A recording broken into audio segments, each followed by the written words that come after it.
जय भोलेनाथ। प्रिय भक्तों, आज 6 मई 2024 को वैशाख माह के कृष्ण पक्ष की त्रयोदशी तिथि है और आज हम सुनेंगे सोमवार व्रत कथा। सोमवार व्रत भगवान शिव को प्रसन्न करने के लिए रखा जाता है। इस व्रत को करने से शिव भक्तों की सारी मनोकामनाएं पूर्ण हो जाती हैं। लेकिन व्रती को सोमवार व्रत का फल तभी मिलता है जब वह सोमवार व्रत कथा को सुनता है। इस कथा के बिना सोमवार व्रत अपूर्ण माना जाता है। यह कथा इस प्रकार है। किसी नगर में एक धनी व्यापारी रहता था। दूर दूर तक उसका व्यापार फैला हुआ था। नगर के सभी लोग उस व्यापारी का सम्मान करते थे। इतना सब कुछ संपन्न होने के बाद भी वह व्यापारी बहुत दुखी था, क्योंकि उसका कोई पुत्र नहीं था, जिस कारण अपने मृत्यु के पश्चात व्यापार के उत्तराधिकारी की चिंता उसे हमेशा सताती रहती थी। पुत्र प्राप्ति की इच्छा से व्यापारी प्रत्येक सोमवार भगवान शिव की व्रत पूजा किया करता था और शाम के समय शिव मंदिर में जाकर शिवजी के सामने घी का दीपक जलाया करता था। उसकी भक्ति देखकर मां पार्वती प्रसन्न हो गई और भगवान शिव से उस व्यापारी की मनोकामना पूर्ण करने का निवेदन किया। भगवान शिव बोले, इस संसार में सबको उसके कर्म के अनुसार फल की प्राप्ति होती है। जो प्राणी जैसा कर्म करते हैं उन्हें वैसा ही फल प्राप्त होता है। शिवजी द्वारा समझाने के बावजूद मां पार्वती नहीं मानी और उस व्यापारी की मनोकामना पूर्ति हेतु वे शिवजी से बार बार अनुरोध करती रही। अंततः माता के आग्रह को देखकर भगवान भोलेनाथ को उस व्यापारी को पुत्र प्राप्ति का वरदान देना पड़ा। वरदान देने के पश्चात भोलेनाथ मां पार्वती से बोले, आपके आग्रह पर मैंने पुत्र प्राप्ति का वरदान तो दे दिया, परंतु इसका यह पुत्र 16 वर्ष से अधिक समय तक जीवित नहीं रहेगा। उसी रात भगवान शिव उस व्यापारी के स्वप्न में आए और उसे पुत्र प्राप्ति का वरदान दिया और उसके पुत्र के 16 वर्ष तक जीवित रहने की भी बात बताई।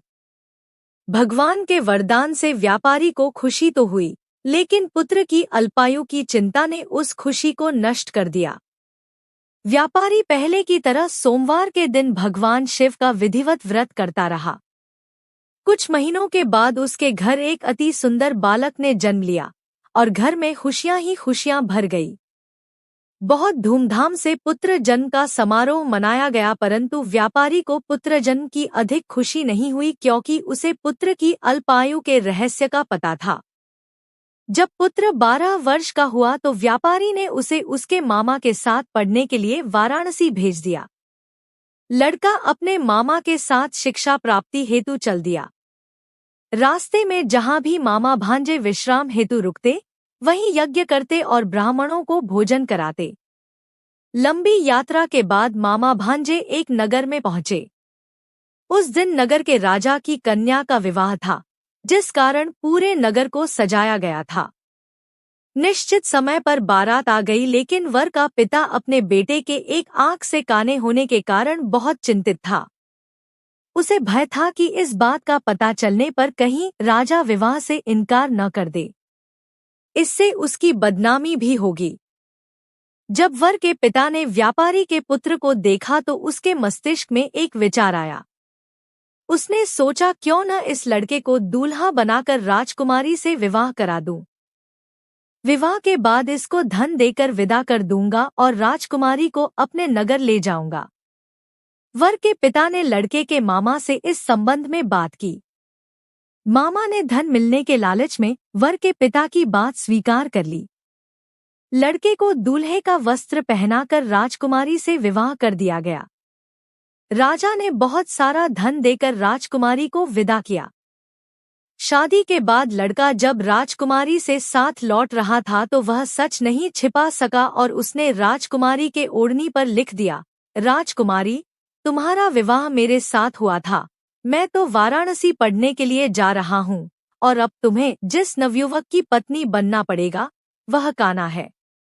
जब राजकुमारी ने अपनी ओढ़नी पर लिखा हुआ पढ़ा तो उसने काने लड़के के साथ जाने से इनकार कर दिया। राजा को जब ये सब बातें पता लगीं, तो उसने राजकुमारी को महल में ही रख लिया। उधर लड़का अपने मामा के साथ वाराणसी पहुंच गया और गुरुकुल में पढ़ना शुरू कर दिया। जब उसकी आयु 16 वर्ष की हुई तो उसने यज्ञ किया। यज्ञ के समाप्ति पर ब्राह्मणों को भोजन कराया और खूब अन्न वस्त्र दान किए। रात को वह अपने शयन कक्ष में सो गया। शिव के वरदान के अनुसार शयनावस्था में ही उसके प्राण पखेरु उड़ गए। सूर्योदय पर मामा मृत भांजे को देखकर रोने पीटने लगा। आसपास के लोग भी एकत्र होकर दुख प्रकट करने लगे। लड़के के मामा के रोने विलाप करने के स्वर समीप से गुजरते हुए भगवान शिव और माता पार्वती जी ने भी सुने। माता पार्वती ने भगवान से कहा, प्राणनाथ, मुझे इसके रोने के स्वर सहन नहीं हो रहे। आप इस व्यक्ति के कष्ट को अवश्य दूर करें। भगवान शिव ने माता पार्वती के साथ अदृश्य रूप में समीप जाकर देखा तो भोलेनाथ माता पार्वती से बोले, यह तो उसी व्यापारी का पुत्र है जिसे मैंने 16 वर्ष की आयु का वरदान दिया था। इसकी आयु पूरी हो गई है। मां पार्वती ने फिर भगवान शिव से निवेदन कर उस बालक को जीवन देने का आग्रह किया। माता पार्वती के आग्रह पर भगवान शिव ने उस लड़के को जीवित होने का वरदान दिया और कुछ ही पल में वह जीवित होकर उठ बैठा। शिक्षा समाप्त करके लड़का मामा के साथ अपने नगर की ओर चल दिया। दोनों चलते हुए उसी नगर में पहुंचे जहां उसका विवाह हुआ था। उस नगर में भी यज्ञ का आयोजन किया। समीप से गुजरते हुए नगर के राजा ने यज्ञ का आयोजन देखा और उसने तुरंत ही लड़के और उसके मामा को पहचान लिया। यज्ञ के समाप्त होने पर राजा मामा और लड़के को महल में ले गया और कुछ दिन उन्हें महल में रखकर बहुत सा धन, वस्त्र आदि देकर राजकुमारी के साथ विदा कर दिया। इधर भूखे प्यासे रहकर व्यापारी और उसकी पत्नी बेटे की प्रतीक्षा कर रहे थे। उन्होंने प्रतिज्ञा कर रखी थी कि यदि उन्हें अपने बेटे की मृत्यु का समाचार मिला तो दोनों अपने प्राण त्याग देंगे, परंतु जैसे ही उसने बेटे के जीवित वापस लौटने का समाचार सुना तो वह बहुत प्रसन्न हुआ। वह अपनी पत्नी और मित्रों के साथ नगर के द्वार पर पहुंचा। अपने बेटे के विवाह का समाचार सुनकर पुत्रवधू राजकुमारी को देखकर उसकी खुशी का ठिकाना न रहा। उसी रात भगवान शिव ने व्यापारी के स्वप्न में आकर कहा, हे श्रेष्ठी, मैंने तेरे सोमवार के व्रत करने और व्रत कथा सुनने से प्रसन्न होकर तेरे पुत्र को लंबी आयु प्रदान की है। पुत्र की लंबी आयु जानकर व्यापारी बहुत प्रसन्न हुआ। शिव भक्त होने तथा सोमवार का व्रत करने से व्यापारी की सभी मनोकामनाएं पूर्ण हुईं।